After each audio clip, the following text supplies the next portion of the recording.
Unfiltered with Michael Landsberg. Brought to you by the Keg Steakhouse and Bar. For great steaks, good friends. See you tonight. After 3,000 shows, it's pretty tough to call something a first, but today's show has a few. Yesterday, we interviewed UFC fighter Chael Sonnen. We pursued him because he is known as a personality who can be unpredictable. He was. There's two parts to this, and we begin with how it began yesterday. Me telling him, watch this clip, and then we'll talk. Here's the clip. Those words from Chael Sonnen after beating Brian Stann at UFC 136 on October the 8th. Now, just over 5 weeks later, Chael, you backed down. Is that the truth? What? You backed down. Didn't you say that if the offer has expired and you're no longer willing to throw out those terms?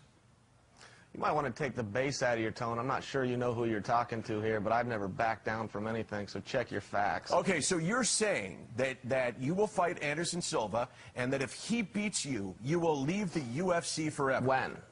What are you talking about? What, is this your first day on the job? Okay, well, tell me what I'm saying You're mixing wrong. 5 different stories here. I mean, this is like doing amateur hour or something. What show am I on here? What did you say?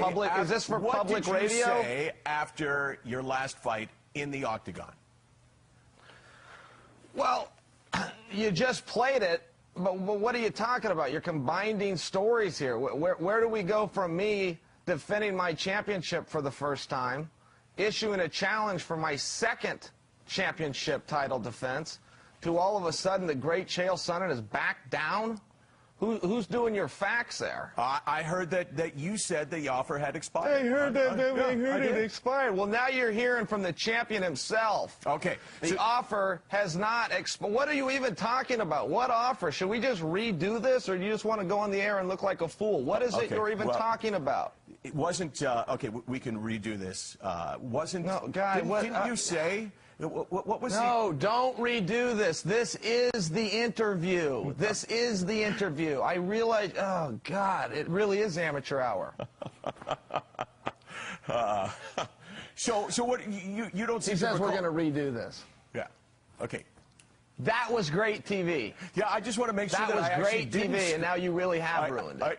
You actually really sold now that I'm well. being serious. Okay. Yes, I'm aware that was great TV, and now we've lost it. Okay, we'll make it even better. So what did you say? I just want to make sure that I have it correct. Well, you know what I said, but you're telling me that I backed down. I heard you backed down. That's garbage. Okay, so how? How do you just say things like, I hear you backed down? Here I am looking to pick a fight with Anderson. I backed down. I stood there big and tall, and he covered his mouth like a little fruity boy. Okay. And you're going to come on ESPN and say that I backed down while I give you a free interview? Okay. He's the one that backed down. How could you even say something so stupid? Why don't you try to go get a free interview with Anderson Silva and see how that works out for you? Okay, hold on to that. I like that. You're going to tell me that I backed down? What do you want to do? Does the offer stand? If I tell you I'll sell you my car for 10 grand, you think I can just call you back a year from now and say, hey, I'll take that 10 grand for the car? That's not how offers work. Is that how you guys do business in Canada? Yeah, that's it. Because in my country that created business, offers expire. I made him an offer. Apparently, it didn't work. He didn't accept it. So it's not that I backed down, but apparently I need to present him with a new offer. Okay. You guys probably don't do that in socialism, but in America, in a capitalistic society, that's how things work. I really had no idea what he was saying, what he was referring to. I didn't know if he was joking, as he's known to do, or if he was offended, as he's known to be. So we started again upon his suggestion. Those words from Chael Sonnen after beating Brian Stann at UFC 136 on October the 8th, 5 weeks later. Let's clarify this, because you and I have been debating before we went on the air. What is your offer and challenge to Anderson Silva? Well, I would love to clarify it, and if I had enough respect for you and your show, I would probably do it, but okay, I don't. so you throw something out, and 5 weeks later you're walking away from it? Next question. Okay, August the 7th, 2010, UFC 117, 3:10 of the 5th round. What are your memories of that? Of 2010? Yeah. I can't remember what I had for breakfast. Well, I remember today. Anderson Silva, after you beat him for 4 rounds, submitted you. All right. So was that like a trick question? Was this No, like I want to fantasy get your camp where thoughts on you a ask guy. a trick question? No, it's not a trick question at You all. already know the answers to? Right. No, my question is. You have a little cheat sheet. Did you write that down on the palm of your hand? No, so I you did didn't it right forget from for here. Today's interview. Have you worked on your jiu-jitsu since then? You certainly look like you had against Brian Stan.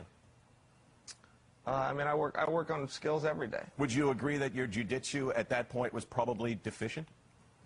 No. No? So how did you let a guy, after you dominated him for 4 rounds, submit you in the 5th round? Well, look, it's a two-man sport. It's not a matter of letting somebody do something. I mean, I've been doing stuff my whole life. It's, you know, guy walks his whole life doesn't mean he doesn't stumble every now and then. Right. And if you fight him again, how do you prevent that from happening, the stumble? Oh, who cares if it does happen? Who cares? Who cares if it does happen? I don't get that.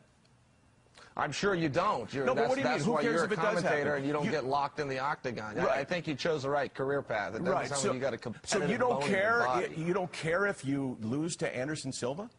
Well, is this like gotcha questions? Let's just move. This is turning confrontational here while I've given up my time to come and give you an interview. Do you have anything pertinent to ask, or are we just going around and around here? Well, I thought that was a pertinent question. I asked you about jiu-jitsu. Well, it's but not. It's a apparently- stupid question. Okay. So read the little palm of your hand that you wrote your points down on and move to the next one. Let's see if we can actually do something here today. Give the people something to watch. Is the A in MMA, the art, is that dead? I don't even know what mixed martial arts stands for, okay? I mean, I don't know where that came from. Mixed martial arts is a legal term that can date back to the 2001 Nevada State Legislature. I don't work for the Ultimate Mixed Martial Arts Championship. I'm not a martial artist. I am a fighter. I work for the Ultimate Fighting Championship, and I don't care about art or their little gis or their little cotton belts. And would that describe, for instance, the Nojera brothers?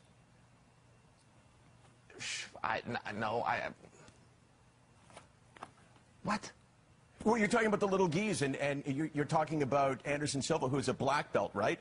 And he got it from the brothers. And I'm asking you whether your description of the way mixed martial arts shouldn't be describes those guys.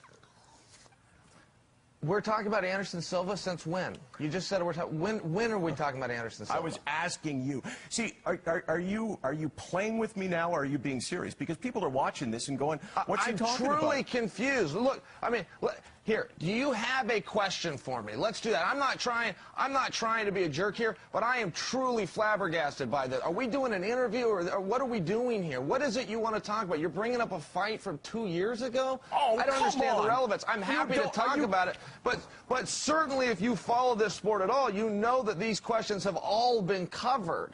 So, I mean, if this is your first day in MMA, I guess.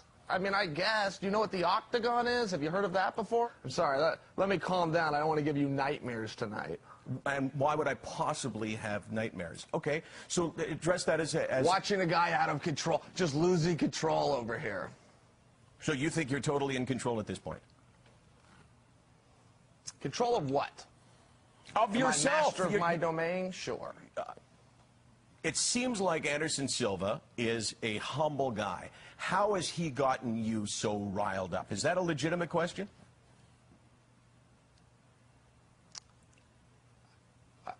Is that a legitimate question?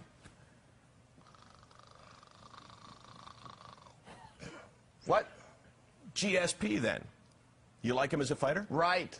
Greece St. Pierre. Greece St. Pierre, insinuating that... I do like him as a fighter. You do? I think he's pretty good. Right. I think he's great. So you said that you stopped watching him because you like to watch hockey and rugby and any place where a fight will break out, implying that he doesn't really fight. Is that correct? Yes. But you just said you like him as a fighter. I don't understand. I must be missing something here. You got that right. So do you like his style of fighting or not? Yes. Would you beat him if you fought him? I would do my best. I would make the assumption you would do your best anytime in the octagon, would you not? So that doesn't really tell me much. So you're leaving now because of what reason? It kind of has that Mike Tyson feel back in the day. Perhaps you should do a few sit-ups as well. Apparently, that is the end of a man that we were actually really looking forward to talking to, Chael Sonnen, who is getting up, could do a little play-by-play now, and watch him as he apparently is going to depart. And I have to say, 3,000 shows after we started, it's the first time that anyone has ever left. And he left. Never said another word. That's never happened before. I kind of figured he was going to leave about halfway through it, and to be honest, it was probably an appropriate ending. So here's the offer, Chael. Let's try it again. Unless you refuse to talk about Anderson Silva, then we'll take a pass.